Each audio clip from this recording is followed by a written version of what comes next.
Hello दोस्त, नमस्ते, प्रणाम। अपने यूट्यूब पे स्वागत करते हैं। देखिए हमको ठंडी लग रहा है, अपने यूट्यूब पे स्वागत करते हैं। देखिए एक देवी के पचरा गीत लेकर आए हैं, स्वर के तर्ज में है। अगर आप लोग को अच्छा लगी तो आप इसको लोग आगे ठंडी बढ़िए। लग रहा है, हम लोग के नहीं ठंडी लग रहा है। नहीं, वो सबके गर्मी है, गर्मी ज्यादा है।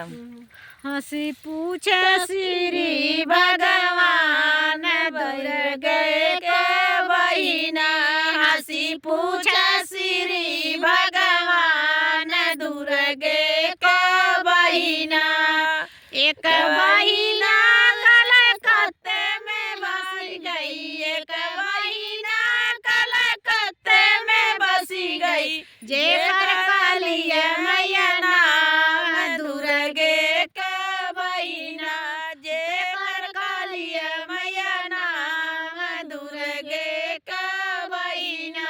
हंसी पूछा श्री भगवान दुर्गे के मैया, हंसी पूछा श्री भगवान दुर्गे के मैया।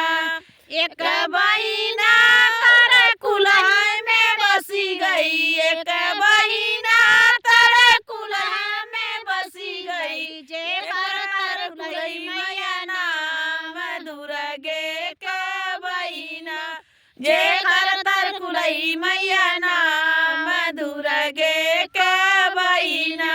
हंसी पूछा श्री भगवान दुर्गे के मैया, हंसी पूछा श्री भगवान दुर्गे के मैया। एक बहिना विंध्याचल में बसी गई, एक बहिना विंध्याचल में बसी गई। जे कर विंध्याचल मैया नाम दुर्गे के मैया, जे कर विंध्याचल मैया नाम दुर्गे के मैया। हंसी पूछा श्री भगवान दुर्गे के मैया, हंसी पूछा श्री भगवान दुर्गे के मैया।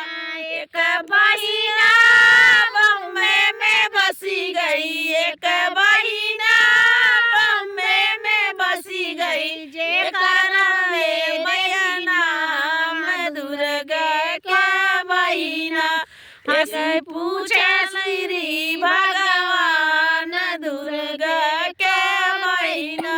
हंसी पूछे श्री भगवान दुर्गे के बहिना, हंसी पूछे श्री भगवान दुर्गे के बहिना।